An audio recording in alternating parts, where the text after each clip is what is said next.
President Olusegun Obasanjo gave political parties a lot to talk about this week after he openly endorsed Labour Party presidential candidate Peter Obi.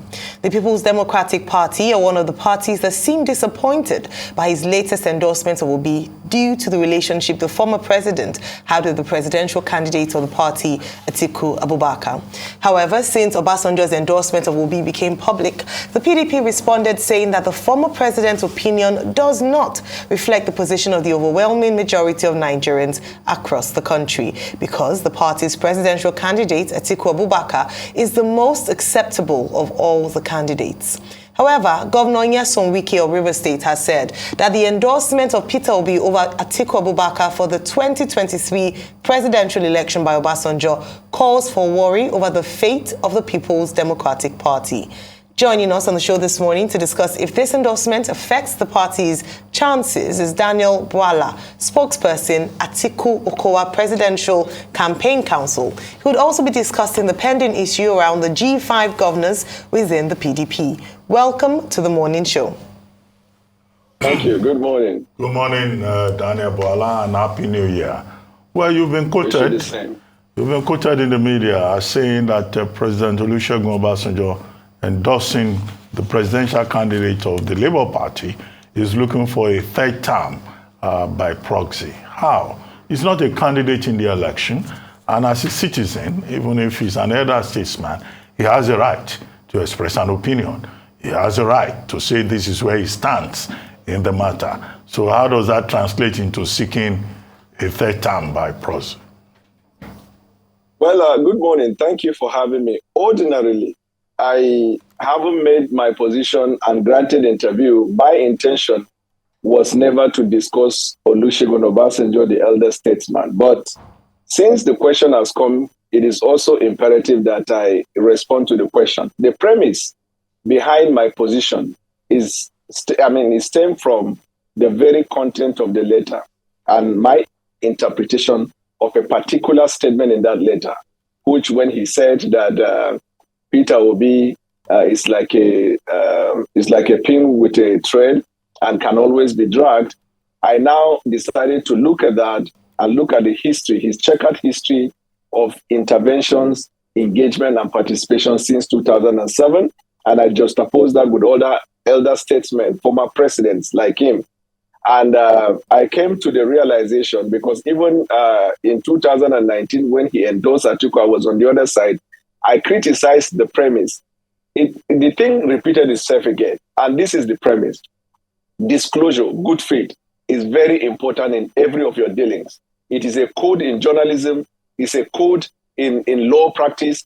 It's a code in most professional engagement.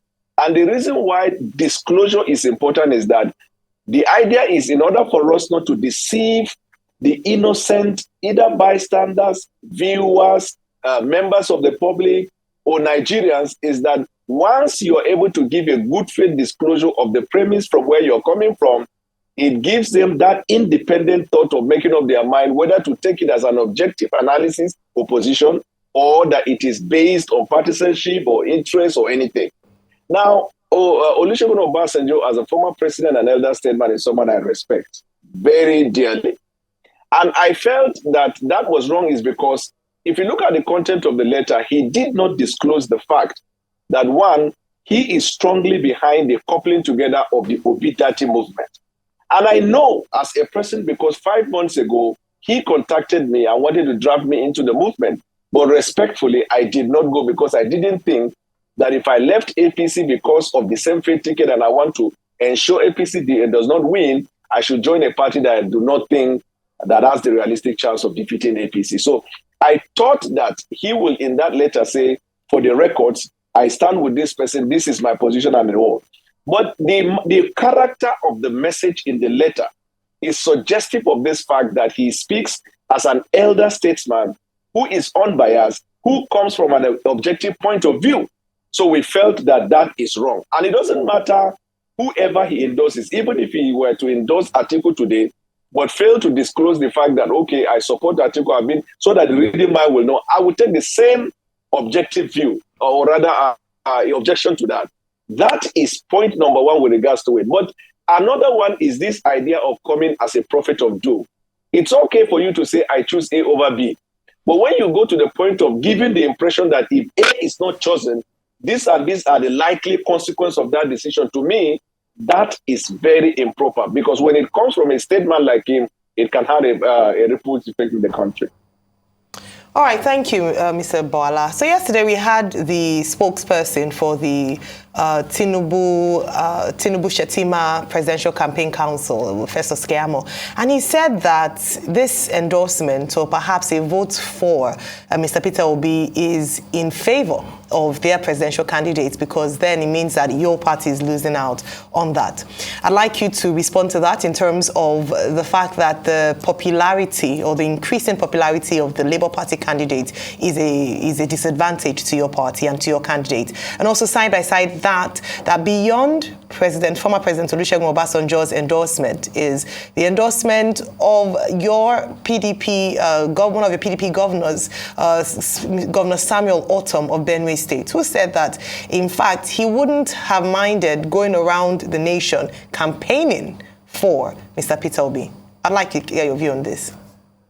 Okay, so first with what the other fellow for APC, Festus Keyamo, said. Actually, Festus Keyamo, I was sent his video, and when I played it, I couldn't help but laugh, because he was trying to use what we call reverse psychology.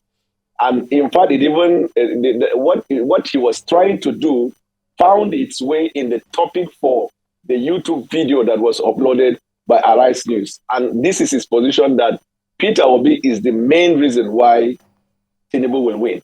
And he built his narrative around the fact that Peter Obi was with PDP, Peter Obi's followers are PDP members and the rest, and he continued on that wild goose chase. But this is my argument. Actually, Peter Obi is the reason why Atiku will win the election against APC. And this is the premise. The candidate of APC is from the southwestern extraction of this country. It is expected, without prejudice, and this is being realistic, that he is to garner first majority of his votes from the southwesterners. And then, depending on his capacity over the years in interacting and engaging with Nigerians, he will mop up other votes from the other parts of the country. Because if you have to be a witness, you have to be a witness first in Jerusalem, before Judea, Samaria, and the rest of the world.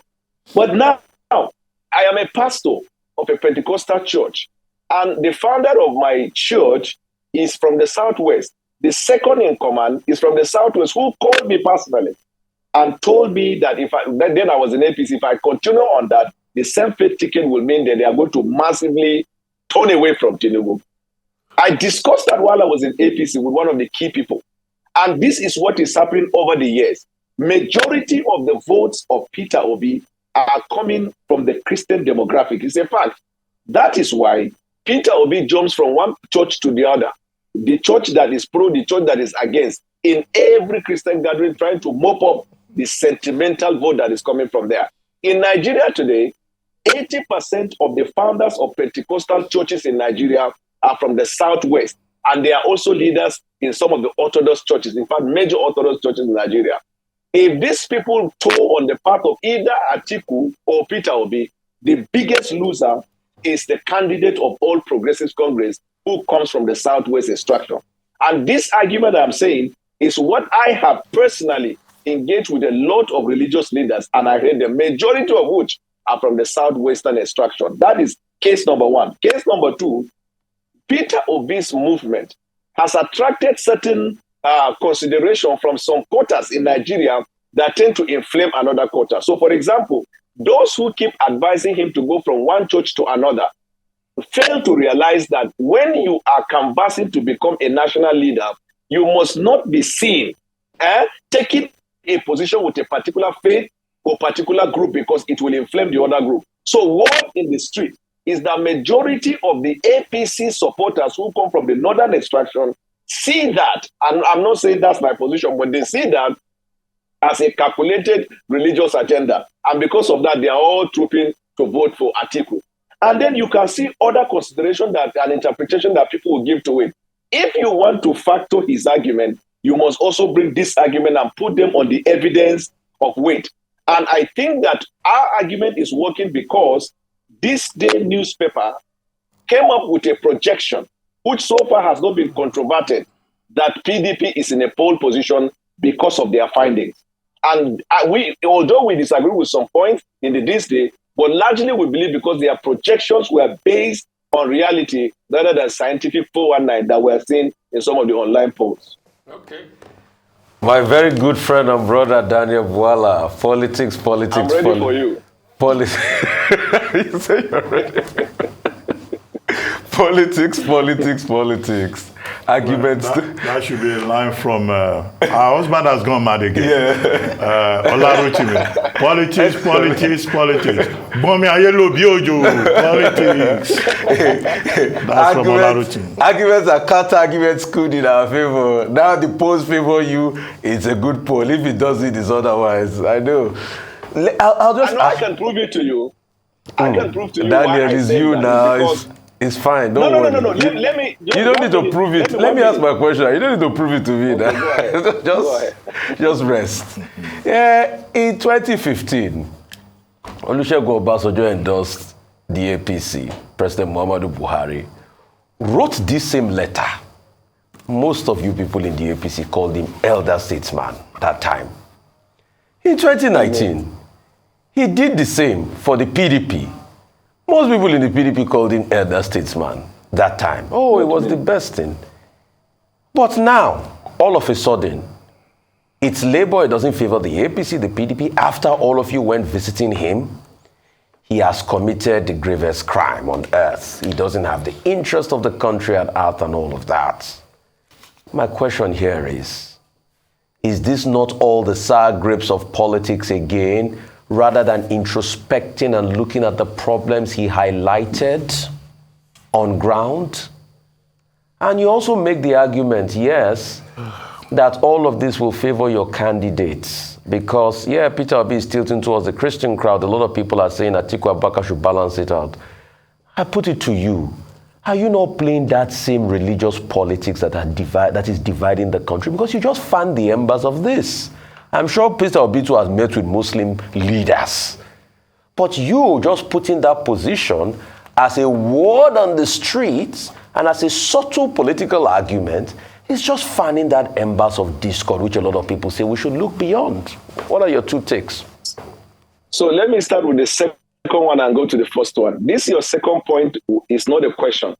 It's a counter argument, which I do not think that given the nature of your TV show, you are supposed to make that comment, because when you make such, then you allow me to counter that. That's number one. If you made an interpretation from what I said, you did not join what I said with what another person says or fact check me to say what I said is right or wrong. That is my response to the first one. And I'll be happy to engage if you want me to argue with you on that. Yeah, let's engage further on that if you have the time. I think we'd like to engage further because at first, Daniel Bwala, in having a conversation on television, there's a balancing.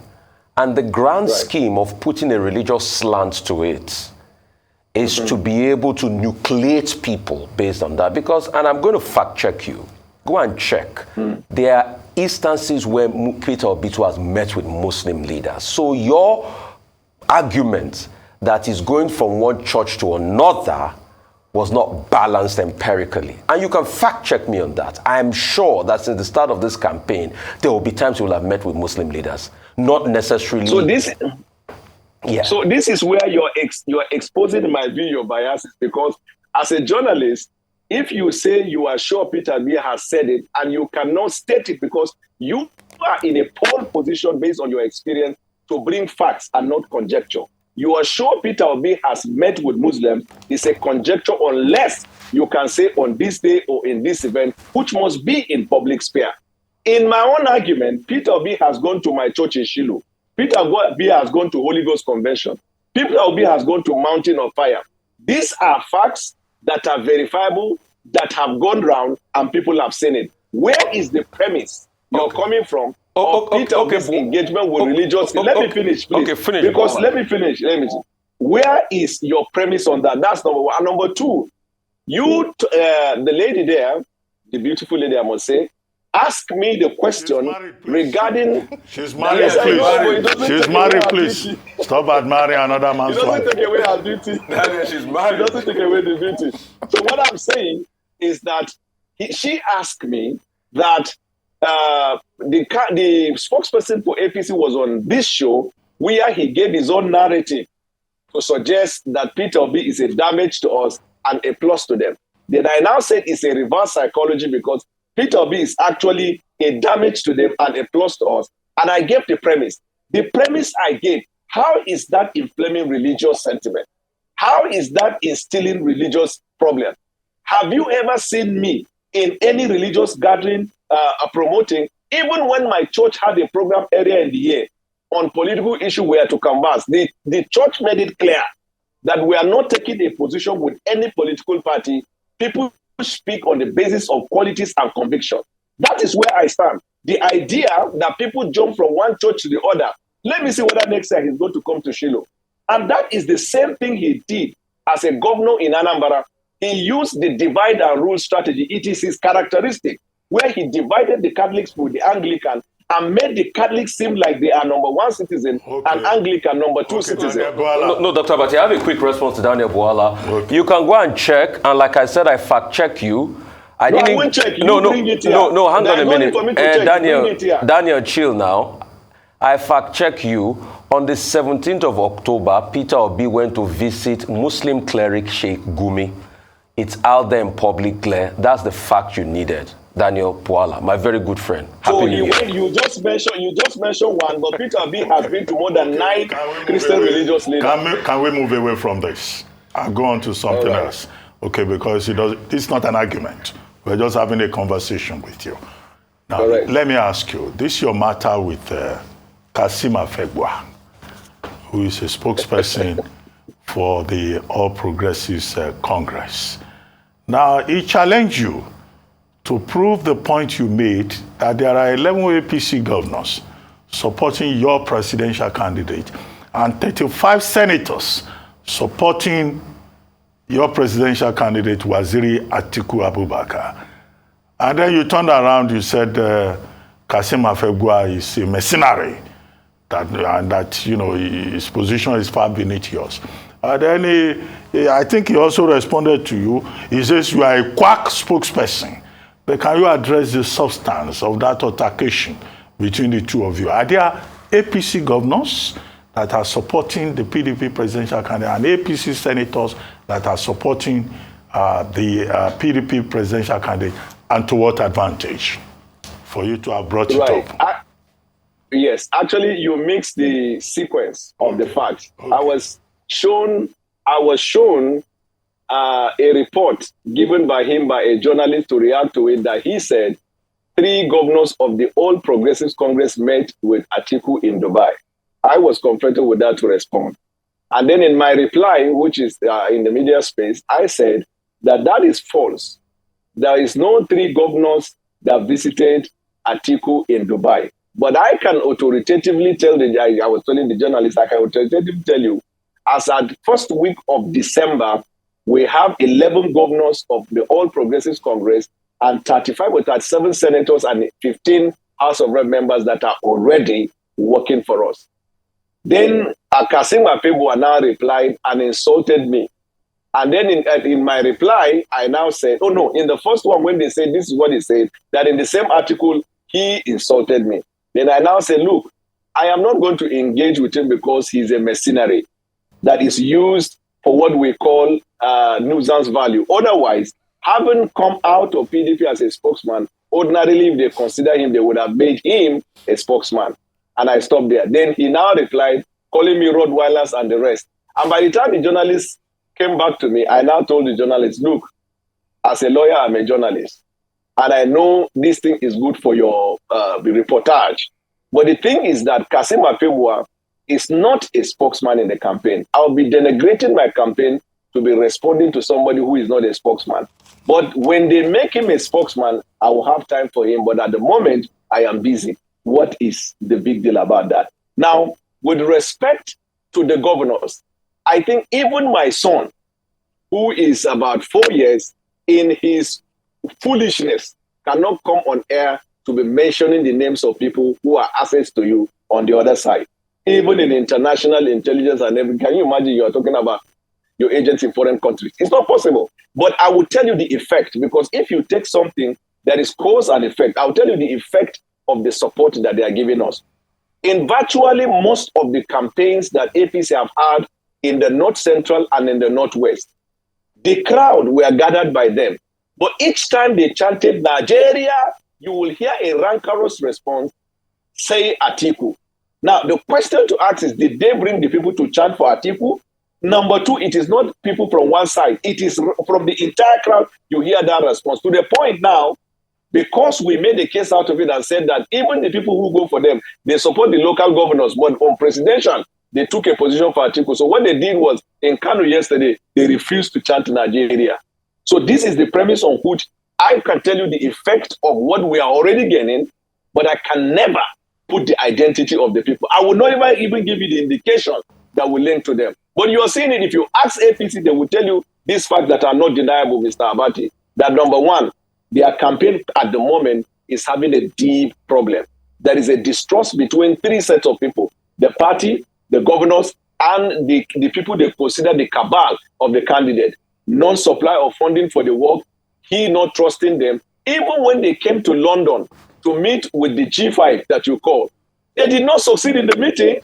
So if on the evidence of broader view of this campaign, we are in a commanding lead. And you can imagine, as we're making our closing argument in this campaign, then I will now be responding to somebody that the party did not consider him worthy enough to be a spokesman when he was a spokesman in another campaign. And now I don't have time for that. I focus on real issues. All right, Mr. Bwala, so you're admitting that there was a meeting between the G5 governors and Asiwaju Bola Ahmed Tinubu because this has been... No. Okay. Yeah, go ahead. I thought you were referring to Atiku. Yes, there was a meeting. They met here in London in Kensington. All right. So since you brought up the G5 governors, then let's talk about that. You're talking about the APC's, issues in the party, but the PDP itself has had these internal wranglings for months, and there seems to be no workable solution, at least thus far. I talked about the fact that one of your governors, the PDP governors, Samuel Ortom of Benue State, had spoken out in support of Mr. Peter Obi of the Labour Party. Also, Governor Nyesom Wike has emphatically said that he would not be supporting your presidential candidate. There have been conversations to try to meet middle ground. Nothing is happening there. So these problems in the PDP are said to be distracting from your presidential candidate's bid towards the presidency. I'd like you to speak about that. And whilst you're talking about that, please talk about the fact that in Bauchi, we spoke about this a few days back, there were bags of rice in which bore the face of the presidential candidate of the Labour Party, Mr. Peter Obi, with the logo of your party, the PDP. Underhanded, campaign tactics? Well, let me do with the Bauchi and then come back. First of all, that is not true to have emanated from us. And why I'm saying that is because if you go to Bauchi now, maybe the news people are even reporting that the governor of Bauchi is with the G5. So could he be behind that? Certainly no. And then I'll come back to the second question, which is very important. Now, in the past 5 months, you have seen masquerade dances, you have seen melodramatic events, you have seen flights around the world, you have seen meetings and upon meetings. But 5 months later, a projection by this day says that PDP is in a lead. Then that means there is something about PDP. It's like an idea whose time has come. There's nothing you can do to stop it.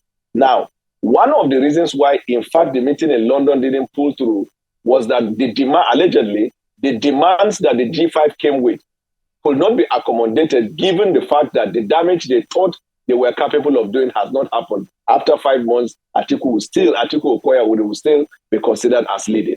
Now, we have made concerted effort to reconcile, and the doors are still open. There is no part of the structure of this party that has not engaged with Wike and the group with a bid to reconcile. One of their demands was that the EOTIU must resign. I will go through this part where we outline the reasons why, unless on his own part, nobody can ask him to resign. He is elected by the party, and there were constitutional provisions and guidelines that led to his emergence as the chairman of the party. Now, that movement has not damaged us. That movement has not reduced our followership. In fact, they have not expanded beyond the nucleus of that campaign. And the more time went by, people are now coming to realize that the campaign is not actually about equity, fairness, and justice, but it's about interest aggregation and interest factoring. Now, even if you have an interest, you can sit in a political party and negotiate. But this stop Atiku by all means target an agenda. My sister, it is not working, because if you look at what is happening from the domestic point of view, from the international point of view, from the political party point of view, even from the kind of support we are getting from the other opposing side, it is really clear to everybody that Atiku is destined by the grace of God to win this election, since the election is going to be decided by the people, the masses, based on beavers. Let me tell you, we are doing concerted grassroots work and communicating the simple message to the Nigerian people. There is no way Nigerians will vote APC, having seen what they've gone through in the past 7 months.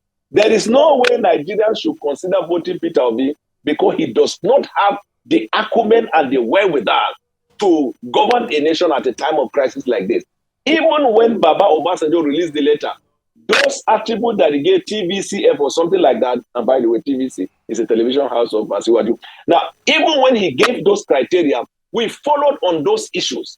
And on the evidence of all of the issues, Peter Obi cannot be said to be someone with a track record. Is it not the Peter Obi, when he was governing, that there were strikes in his government and he didn't bother? Is it not the Peter Obi that instead of focusing on infrastructure, he put the money of the state in a Fidelity Bank, the bank to which he was a chairman and a shareholder, conflict of interest? Is it not Peter Obi that when the Panama Papers came and exposed the very fact that he did not comply with the code of conduct of Nigeria, that a public officer should disclose if he has any asset into it? He admitted to Premium Times that he did not, because he thought that there is no law to that effect. Is it not Peter Obi that used Catholic against Anglican? Is it not Peter Obi, in fact, who started ethnic profiling in Nigeria when he asked the northern people in Anambra to identify themselves by certain sickness?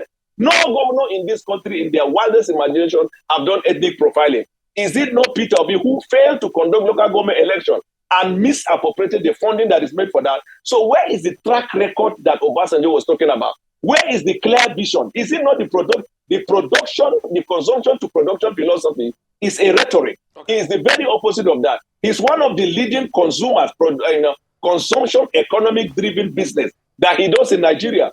So where is he? He has been lying to people every day. I wear Marks and Spencer, I wear this. I met with Peter Obi in Louis Vuitton in Heathrow Terminal 5 in 2017. Peter Obi has a house in London, has a house in Abuja, has a house in South Africa. He has it in Lagos, allegedly in America. Daniel, let me push on this question. I mean, good political zinging, you know. Drink some water, my friend. Drink some water. Some tea, all right? Drink some tea, my friend, and calm it down. Are you a supporter of Peter Obi? Hang on a minute. Why are you so hang on a minute. Aggressively? Hang on a minute. Why do you feel palpable when I make position regarding Peter Obi? Daniel. You are palpable. Daniel, hang on a minute. Just cool down.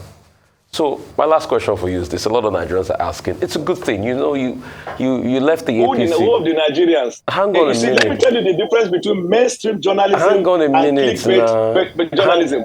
You see, when Abati asked me questions, Abati mentioned people. He mentioned events. When the gentle lady asked, he mentioned people and events. Daniel, the idea of people are saying Daniel, that mention them. Daniel, you won't let me speak. Just hang on a minute. I know it's your attack game now. It's not you. Go away. So let's go straight to it now. Real quickly, the zeitgeist is you left the APC because of Muslim tickets, which you feel was not good, was abhorrent, was not justice. Do you think it will be justice that after 8 years of President Muhammadu Buhari, power should remain in the north? That's my question to you. And the answer is very simple, sir. I left APC because of the Muslim ticket, because it does not portend diversity. But I left APC as a party. I did not dictate for the activities of PDP. When I joined PDP, I discovered that PDP is not a branch of APC. It's an independent political party with similar agenda to acquire power. And based on the constitution of PDP, even their equitable narrative, they looked at how many people within the party that produced president, how long it lasted, and based on that conclusion, that did not even get up to that, assuming you're talking about equity and fair play. But secondly, they said that the party is governed by laws and that they follow the legal procedure. Even the person who is the advocate and champion of the equity, fairness, and justice has so far shown that he is the very opposite, because in his state, you don't see equity, fairness, and justice. The chairman of the party and the candidate of the party come from the same senatorial zone. The rector, the vice chancellor, everybody from one side equity, and he has applied the same principle in almost all the states where PDP are, having strong foundation. Wreck all of these places because he was trying to build structure. So let us take away the argument, that the innocent argument on fairness, and then interest using argument as an agenda. And my conclusion in your answer. Yes. Right. Conclusion. What's your conclusion in the answer? Is it fairness or not? My conclusion is that Muslim ticket is not fair. But my conclusion is that PDP haven't followed the constitutional provision of their party and arrived at where they have arrived in. In any case, Buhari is not a member of PDP. You cannot make that application. Okay, so what you're saying, what in law we call inapplicable. Okay, so you're saying is after 8 years of power in the north, power should remain in the north, and that's fairness for you. Thank you so much, Daniel. No, don't let him go yet. Okay. You are not going yet. Now, you said a lot. Mr. Abati, you can see Rufai, you can see what is planning. No, there's something you need to clarify. You said a lot about President Obasanjo's endorsement of Peter Obi, right? Or P2B, as some people call him. P2B, as some people call him. Now, it's not only President Obasanjo that endorsed him. Chief E.K. Clark also did so. Governor Samuel Otom also commended him and barely stopped short of saying he will vote for him, but he said he's a man that is required. So what is the special crime that President Obasanjo has committed? Because he's not alone in endorsing Peter Obi. Yeah. So if, as you said, Peter Obi is a failure, why expend so much energy on him? You could just ignore him and focus on your candidate. Yes, we would have ordinarily ignored him, but when the press bring us, they will throw the fact at our face and they will tell us we have to react. Yeah, that's the reason we do. Peter Obi is inconsequential. I maintain the position he can't win more than 3 states in the entire election. But with respect to Pat Clark, you can see that nobody joined issues with Pat Clark. Do you know why? Pat Clark maintained a position without threatening the country. Pat Clark, everybody knows, does not identify with any political party. So people see him as an elder statesman expressing an opinion. But if Pat Clark, for example, from the foundation has been assembling the team for Peter Obi and now comes to say something, then people will tell him, but Pat Clark, you are partisan.